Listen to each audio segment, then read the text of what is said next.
Magandang araw po. Ito po ang Governor ng South Cotabato na si Governor Reynaldo Tamayo, na idol po natin ito, at siya po ay totoong outstanding local chief executives. Hindi patakbuhin governor at mayor. Lalong hindi trapong politiko.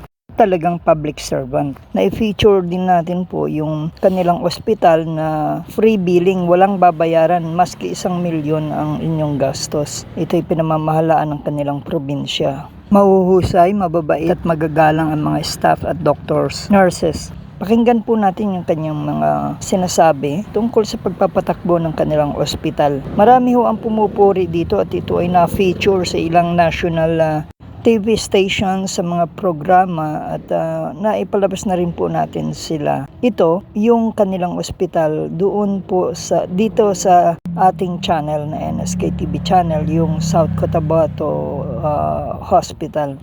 Alam nyo, kamakailan na balita yun na hinahanap ko lamang yung aking mga clippings na nagpamigay po ng mga ambulance muli ang national government para sa iba't ibang mga governor, or hindi pala sa governor, sa mga probinsya kung saan pinatawag niya somewhere in Pampanga ang mga governor para tanggapin nila. Ewan ko kung syempre gagamitin niya sa kaprobinsyahan. Naalala ko rin at isasama na rin natin dito yung pagtalakay na nagkaroon ng balita at mga babanta ang pamahalaan tungkol doon sa mga ginagamit po yung mga patient na mga vehicles for patients. Mga pasyente lang dapat na ginagamit sa mga pang-personal, mga party-party, kung ano-anong pamimili ng kung ano. Dapat yung pang-pasyente yan, hindi yung ginagamit sa mga barangay or mga municipal na mga paggagamitan nila. Hindi ko muna sa kamay nila. Mahigpit na pinagbabawal. Dapat din bawiin kapag ginamit ito ng hindi para sa pasyente.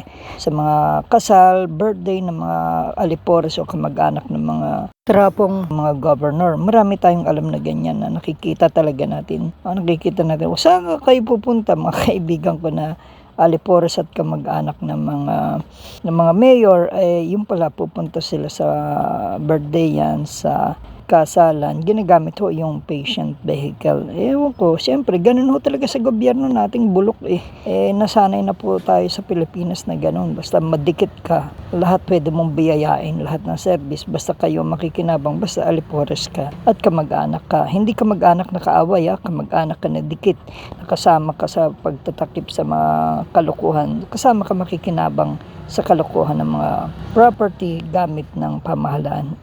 May mga alam ko iba dyan, mga gamit sa gamit po sa gobyerno ng mga bakal, kinukuha ho yung pinapapatayo ng mga bahay yun ng ilang alipores nila. Ganun ho kalalakas. At naalala ko, meron po si Sol Aragones ng Laguna, meron po siyang galit na galitusa doon yung mga ambulansya na kinakailangan sagutin pa yung gasolina ng mga taong naghihirap na nagagamit ng ambulansya. Kaya sabi ng kaibigan ko nga, even in Batangas, si Rick Yambot, na talagang ayaw niyang ipalipat ang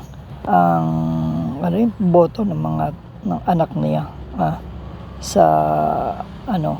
kasi dahil doon sa sa Batangas, talaga namang yung mga ambulance, pag tumawag ka, susunduin ka, ihahatid ka, wala kang babayaran. Pag magpapapick up ka, kung nasa Kamindilaan ka, wala ka nang babayaran. Ganun ho. Ganun ho yung may malasakit. At itong malasakit na isa ring malasakit na center na iyan na ginawa, sana o binadyatan sa pondo ng DSWD, PCSO, DOH at PhilHealth para sa mahihirap sana talagang pasyente. Hindi na ho yan napapakinabangan ng talagang nangangailangan din sa panahon ngayon na napupolitikan na rin. Sabi ng iba, weather lang. Kung malakas ka sa nakaupo. Pakinggan po natin kasi itong governor na ito na si Reynaldo Tamayo, ay siya po ang presidente, ang pinakamataas ng lahat ng provincial governors, at ngayon may hinihiling siya ng karagdagang pondo para sa kaprobinsyahan mula sa 7.2 trillion na national budget para sa probinsyahan siguro ng iba't ibang governor, and hopefully magamit naman ito sa mga pangangailangan ng mga mamamayan ng bawat probinsya at hindi sa Dalangin yung mabura yung mga yan. Mga trapong politikong governors na mga alipores ng mga governor, ng mga kapolitika ng mga governors sa probinsya. Kaya mahalaga ho na dapat sana talaga mamimili tayo ng mga matutuwid, may takot sa Diyos, may pagmamahal sa bayan, kokontra sa mali nilang gawa o di kaya. Pero kung alipores na nila at ipinaangkas nila sa kampanyahan ng mga bokal o board members, hindi na yan tututol sa gusto ng mga masasamang mga kadikit nilang mga congressman o congresswoman o di kaya governor. Talagang sa kanilang mapupunta ang kapakinabangan at pagpapalawig ng kanilang mga pagmumukha at sila ay muling mailuklok at sila ang makinabang at ang makikinabang din lahat ng kadikit nila upang sila ay manatiling yumabong ang political career at tuloy ang sweldo, tuloy ang kickbackan kung may kikikbakin. Doon lamang yun sa masasama. Pero doon sa matutuwid, sana magkaroon ang bawat mga lalawigan para maayos ang lahat ng flood control, simpleng baha, maayos doon mailagak yung mga pondo, mga pangailangan ng mga mamamayan sa gamot, sa pag-oospital, sa ambulance, sa mga pangangailangan tulong sa mga scholarship nang dapat talaga na hindi pinipili, no? Talaga nangangailangan. Kaya minsan yung mga tao sawa nang lumapit sa gobyerno dahil alam nila corrupt, alam nila hindi sila ma-approve. Marami tayong alam na ganyan na hindi, ang daming ang ino-offer, i-announce sa scholarship, pero pag tawag ng mga estudyante, wala rin, pinipili talaga. O ayuda. Pagdating din dito sa uplift na iyan, ano naman yata ang nag-decide yan, yung family ay Philippine Statistics, pero ang nangyayari, ang dami rin nagrereklamo dahil yung higit na dapat na makinabang hindi, dahil napipili pa rin. Baka may pakikialam din yung mga walang hiyang mga corrupt na mga ng mga politiko. Okay, so kaya nga karumal-dumal ho ang bansa natin, Pilipinas, lalo pa ngayon taghabagat, bagyo, maymay, kaya ang dami pong binaha sa kalpak na flood control kuno. Pag hindi pa ho kayo nagising sa mga tarantadong mga politiko ninyo o mga corrupt na politiko nyo o bobong politiko nyo, walang mangyayari sa ating bansa. Isang araw madadamay kayo sa isang sakuna. Sana magkaroon tayo ng presidente talaga na papalit kay Bongbong Marcos na kung pwede nga ngayon hanggat maaari pakiusap lang bumaba, or kung hindi pa bababa, hingin niya yung tulong nila Vico Soto, Sol Aragones kung paano mapatino itong bansa, o magalong o konsultahin itong si Ray Tamayon, dahil kung style nila walang mangyayari. Sorry, ginagawa naman niya yung dapat pero kulang pa rin, hindi nakatutugon sa lahat. Kahit sa mga 20 pesos kuno bigas na iyan na maling-mali ang pagpapatupad, nando sa kasulok-sulukan ng mga malayong barangay o NFA, kadiwa nila, hindi dapat nasa mga kapalengkehan yan. Ang lahat ng talipapaan dapat nandoon para makaabot sa pangangailangan ng mamamayan. Ewan ko kung may mga matatamang advisor din ito kasing si Bongbong. Kaya nga, nako, ang dami ho. Hindi naangat sa kahirapan. Baon sa trilyon, 19 trilyon na mga utang ng ating bansa. Baon sa sobrang pagbubuwis, baon sa sobrang paggastos, at talagang sa corruption baon pa rin ho. Ano mangyayari dyan? Andyan ho nakaupo itong mga magnanakaw ng mga mambabatas. Magkasuhan kayo, oo, sige, isama nyo yung kalaban at kakampi at kasuhan lahat. Lahat ng mga nag-i-issue sa bawat isang mga senador. Sige, Cayetano, yung magkapatid, pati si Lacson. Sige, lahat yan. Romualdez, BBM, Marcos, Sandro, Arnold, Clavio, Luistro, Redon, Abante, Villanueva, Tulfo Brothers, Mayor, Gobernador. Talaga, lahat ng congressman ng mga magnanakaw, mas marami yan sa Pilipinas. Lahat, mapakulong yan. Bitayin. Kundi kaya, ito pong ating bansa, nag-iisip na rin po yung mga parang, ewan lang kung totoo, yung mga military or mga PNP na parang likidahin, patahin na itong mga corrupt. Maaaring mangyari din ho yan kapag hindi binantayan ng ating pamahalaan at pag talaga nabuwisit na talaga sa kakorupsyonan ng ating bansa, talagang baka mangyari yan, yung mga revolusyon na talagang mayroong magagalit at talagang yung sa mga paggamit sa gobyerno, talagang kakalabanin sila ng matitino pa na nasa iba't ibang ahensya ng pamahalaan, ng AFP, PNP, dahil hindi naman lahat kasing sasama nung iba kung ipahihintulot ng Diyos. Kaya kailangan talaga mapaltan ng pamunuan at unang-una sa presidente, then para malinis niya, makupakulong, makasuhan lahat ng mga mambabatas na korap sa Senado, Kongreso, at isasamang kasuhan ng mga governor, mayor na masasama at up to the barangay. Yan ang kailangan nating presidente, yung hindi takot.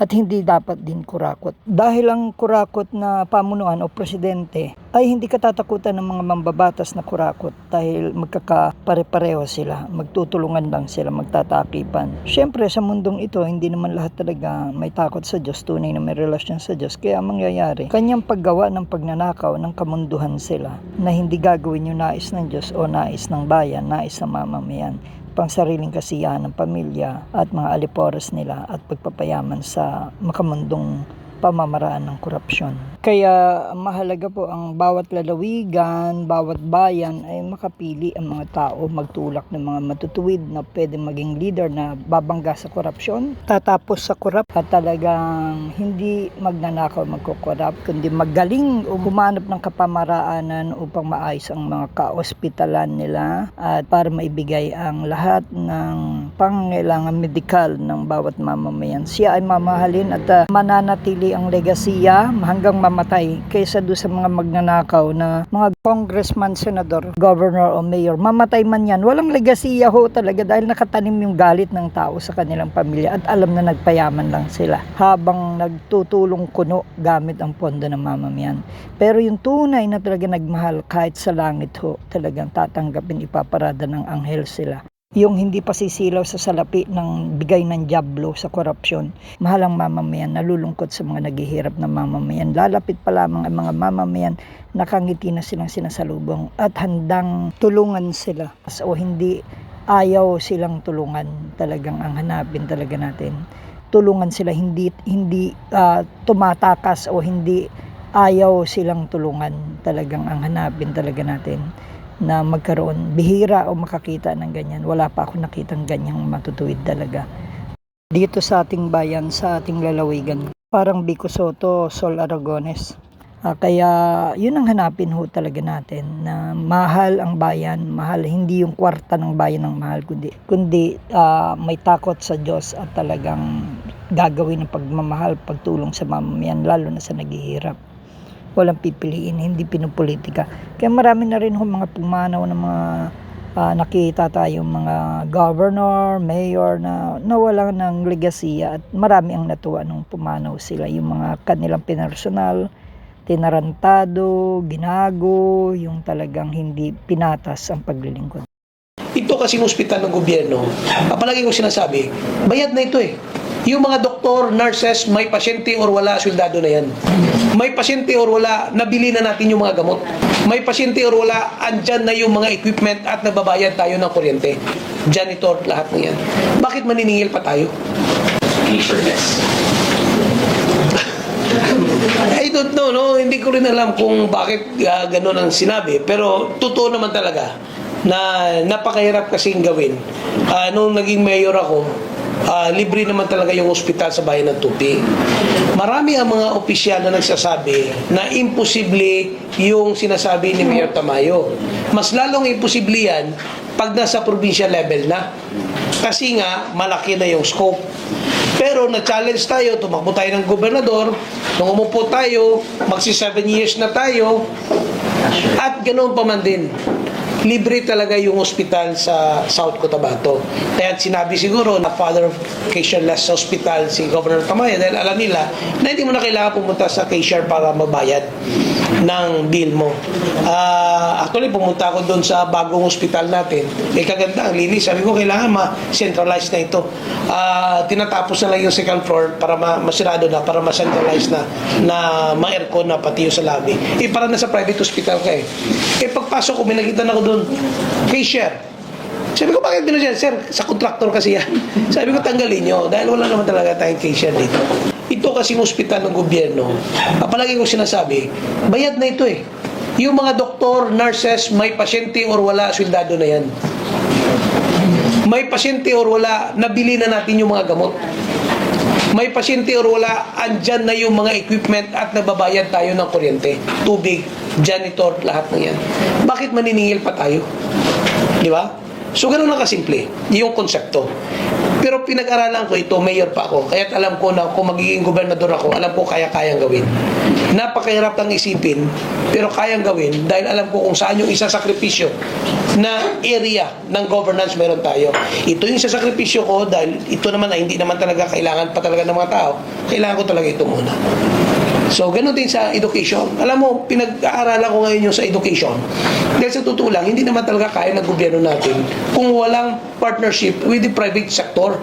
Yung private sector kasi, nag-aambag-ambag para matiyak na ma-implementa yung programang ito. Dahil napakahirap talagang implementa. That is why I'm asking na i-change na yung constitution ito a federal form of government para mabigyan na mas malawak na scope yung local government para matiyak niya na pag sinabi niyang libreng edukasyon, malibre talaga. Ginawa ko yan dito dahil gusto ko maging modelo ang South Cotabato sa isang konsepto ng federalism na ito ang mangyayari sa buong Pilipinas. Ganito mangyayari sa buong Pilipinas kung federal form of government tayo. So, mangyari lamang yan kung kailangan kong i-involve yung private sector. Kaya ini-involve ko sila eh. Dahil hindi kaya ng existing form of government meron tayo. Napakahirap. Dahil limited lang naman talaga yung funds ng local government. So, in-involve ko yung private sector. Ginawa namin ito. Nagilibre yung edukasyon. Nagilibre yung ospital. Hindi na sakripisyo yung concreting of roads. Hindi na sakripisyo yung programa sa agrikultura. Na-enhance pa nga. Di ba? So, lahat ng ito, nagawa natin dahil sa partnership ng private sector, modelo ng isang federal form of government. Pag ganito sana mangyari, tiyak ko, gaganda, hindi lamang South Cotabato, kundi ang buong Pilipinas. Kaya tuloy-tuloy pa rin yung panawagan. Kaya hindi ko mag-give up yung presidency ng Partido Federal ng Pilipinas eh. Dahil nga sa tuloy-tuloy yung ginagawa namin na pag-inganyo ng mga tao na talagang mag-go into a federal form of government. So, tuloy-tuloy pa rin yung mass build-up namin dahil sa panawagan namin na kailangan talaga na before 2034, magkakaroon ng federal form of government ng ating bansa.